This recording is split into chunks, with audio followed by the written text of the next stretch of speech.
Hi hello ನಮಸ್ಕಾರ ಸ್ನೇಹಿತರೆ. ಇವತ್ತು ಬಂದು ನಮ್ಮ ಟಗರು ಮರಿಗಳಿಗೆ ಯಾವ ಥರ ಸಿರಪ್ಗಳು ಕೊಡ್ತೀವಿ ಅನ್ನೋದು ತೋರಿಸ್ತೀವಿ ಬನ್ನಿ.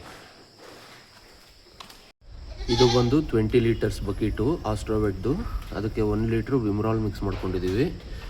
ಈ ಸಿರಪ್ನ ನಾವು ವಾರಕ್ಕೆ 2 ದಿನ ಕೊಡ್ತೀವಿ, ಅಂದರೆ 2 ಡೇಸ್ ಗ್ಯಾಪ್ ಬಿಟ್ಟು 1 ಡೇ ಕೊಡ್ತೀವಿ. ಇದನ್ನು ನಾವು 2 ಡೇಸ್ ಗ್ಯಾಪ್ ಬಿಟ್ಟು ಕೊಡೋದ್ರಿಂದ ಇದರಲ್ಲಿ ಇರೋ ಒಂದಷ್ಟು ಕಣಗಳೆಲ್ಲ ಕೆಳಗಡೆ ಸೆಟಲ್ ಆಗಿರುತ್ತೆ. ಸೊ ಒಂದು ಪೈಪ್ ಇಟ್ಕೊಂಡು ಕ್ಲೀನಾಗಿ ಈ ಥರ ಮಿಕ್ಸ್ ಮಾಡಿಕೊಂಡ್ರೆ ಎಲ್ಲ ಮಿಕ್ಸ್ ಆಗುತ್ತೆ. ಸೊ ನಿಮಗೆ ಬರೀ ತಿಳಿಯಲ್ದಲೇ ಎಲ್ಲ ಮೆಡಿಸಿನ್ನು ಕ್ಲೀನಾಗಿ ಸಿಗುತ್ತೆ.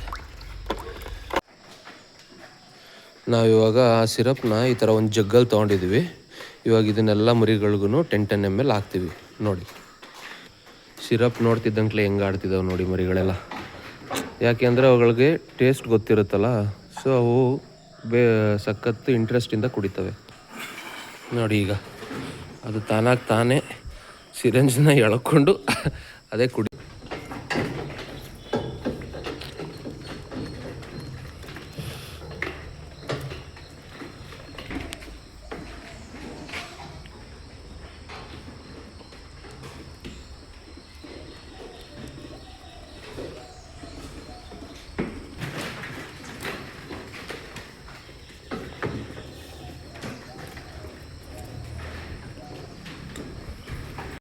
ಎಲ್ಲ ಮರಿಗಳಿಗೂ ಇವಾಗ ಸಿರಪ್ ಕೊಟ್ಟಾಗಿದೆ. ಎಲ್ಲರೂ ಹೇಳ್ತಾರೆ ಅವರು 6 ಗಂಟೆಗೆ ಸಿರಪ್ ಕೊಟ್ಟು 7 ಗಂಟೆಗೆ ನಾವು ಮೇವು ಹಾಕ್ತೀವಿ ಅಂತ. ನಾವು ಆ ಥರ ಮಾಡಲ್ಲ. ನಾವು ಹಳೆ ಶೆಡ್ಡಲ್ಲಿದ್ದಾಗೂ ಅಷ್ಟೇ 7:30 ಅಷ್ಟೊತ್ತಿಗೆ ನಾವು ಸಿರಪ್ ಕೊಟ್ಬಿಟ್ಟು 8:30, 8:45 ಅಷ್ಟೊತ್ತಿಗೆ ನಾವು ಮೇವು ಕೊಡ್ತಾಯಿದ್ವಿ. ನಿಮಗೆ ಯಾವ ಥರ ಆಗುತ್ತೆ ಆ ಥರ ಮಾಡ್ಕೊಳ್ಳಿ. ಬಟ್ 9 ಗಂಟೆ ಒಳಗಡೆ ನೀವು ಕೈ ತಿಂಡಿ ಕೊಡೋ ಥರ ವ್ಯವಸ್ಥೆ ಮಾಡ್ಕೊಬೇಕು. ಇವಾಗ ನಮ್ಮ ಟಗರು ಮರಿಗಳಿಗೆ ಕೈ ತಿಂಡಿ ಯಾವ ಥರ ಮಿಕ್ಸ್ ಮಾಡೋದು ಅಂತ ತೋರಿಸ್ಕೊಡ್ತೀವಿ. ಬನ್ನಿ, ಏನೇನು ಹಾಕ್ತೀವಿ ಅನ್ನೋದನ್ನೆಲ್ಲ ನಾವು ನೆಕ್ಸ್ಟ್ ವೀಡಿಯೋದಲ್ಲಿ ತೋರಿಸ್ತೀವಿ. ಇವಾಗ ಬರೀ ಏನೇನು ಎಷ್ಟೆಷ್ಟು ಹಾಕ್ತೀವಿ, ಯಾವ ಥರ ಮಿಕ್ಸ್ ಮಾಡ್ತೀವಿ ಅನ್ನೋದನ್ನು ತೋರಿಸ್ಕೊಡ್ತೀವಿ. ಈ ಥರ ಒಂದು ಸ್ಕೇಲ್ ಇಟ್ಕೊಂಡಿದ್ದೀವಿ ನಾವು ಮೆಜರ್ಮೆಂಟ್ ಮಾಡಿ ಹಾಕೋದಕ್ಕೆ. ನಾವು ಈ ಥರ ಒಂದು ಸ್ಕೇಲ್ ಇಟ್ಕೊಂಡಿದ್ದೀವಿ.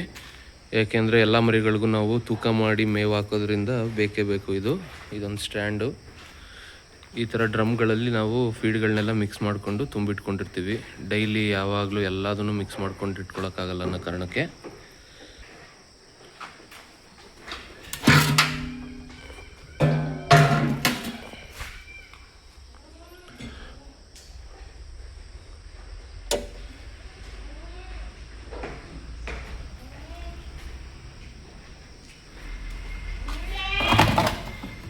ಈ ಥರ ಡ್ರಮ್ಗಳಲ್ಲಿ ನಾವು ಜೋಳ, ಹಿಂಡಿ, ಆಮೇಲಿಂದ ಸ್ವಲ್ಪ ಯಾವ್ದು ಸಿಗುತ್ತೆ ಆ ಥರದ್ದು ಕಾಳುಗಳನ್ನೆಲ್ಲ ಮಿಕ್ಸ್ ಮಾಡಿ ಇಟ್ಕೊಂಡಿದ್ದೀವಿ.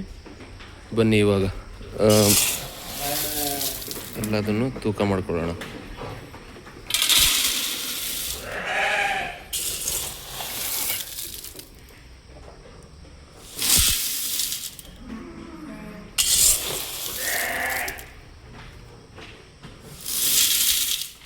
ನೋಡ್ಬೋದು ನೀವು, ನಮ್ಮ ಮರಿಗಳೆಲ್ಲ ಮೇವಿನ ಸೌಂಡ್ ಕೇಳ್ತಿದ್ದಂಗೆ ಯಾವ ಥರ ಸ್ಟಡಿಯಾಗಿ ನಿಂತ್ಬಿಟ್ಟಿದ್ದಾವೆ.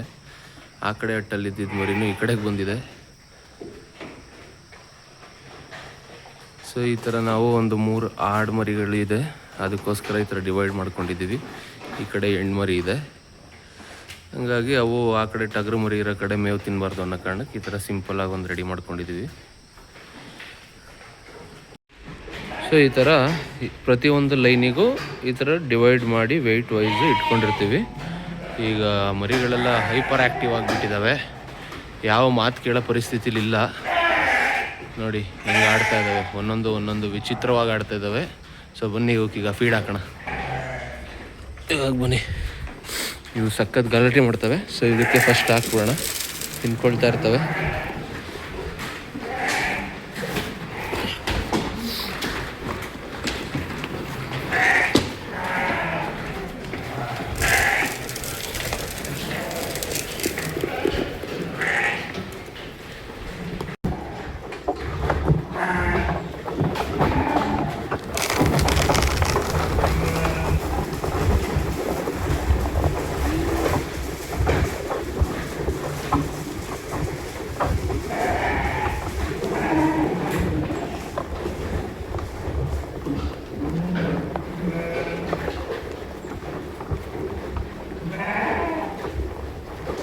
ಮರಿಗಳೆಲ್ಲ ಫೀಡ್ ತಿಂದು ನಿಂತಿದ್ದಾವೆ, ನೀರಿಗೋಸ್ಕರ ವೆಯ್ಟ್ ಮಾಡ್ತಿದ್ದಾವೆ.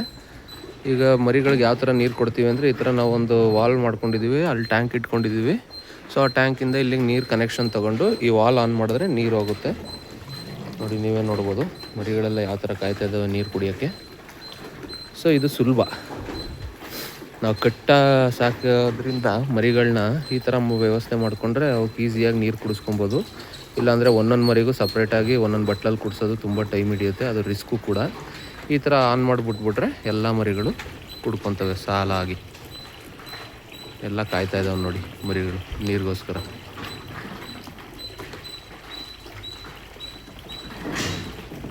ಎಲ್ಲ ಮರಿಗಳು ನೀರು ಕುಡ್ದಾದ್ಮೇಲೆ ಒಂದು ಕಡೆಗೆ ವಾಟ ಕೊಡಿಸಿದ್ದೀವಿ. ಆ ನೀರೆಲ್ಲ ಬಂದು ನಿಮಗೆ ಒಂದು ಎಂಡಲ್ಲಿ ಸ್ಟೋರ್ ಆಗೋ ಥರ ಮಾಡಿದ್ದೀವಿ. ನೋಡಿ, ಇನ್ನೂ ನೀರು ಕುಡಿತಾ ಇದ್ದಾವೆ. ಇಲ್ಲಿ ಬಂದು ಇಲ್ಲಿ ನಿಂತ್ಕೊಳ್ಳುತ್ತೆ. ಇಲ್ಲೊಂದು ವಾಲ್ ಬಿಟ್ಟಿದ್ದೀವಿ. ಆ ವಾಲ್ ಓಪನ್ ಮಾಡಿದ್ರೆ ಸಣ್ಣ ಚರಂಡಿ ಥರ ಇಲ್ಲೇ ಮಾಡಿಸಿದ್ದೀವಿ. ಆ ಚರಂಡಿ ಒಳಗಿಂದ ನೀರು ನಮ್ಮ ತೋಟಗಳಿಗೆ ಹೋಗುತ್ತೆ ಹೊರಗಡೆ. ನೀರು ಬಂದು ಈ ಕಡೆ ನಿಂತಿದೆ. ಬಂದು ವಾಲ್ ಆನ್ ಮಾಡಿದ್ರೆ ಎಲ್ಲ ಹೋಗುತ್ತೆ.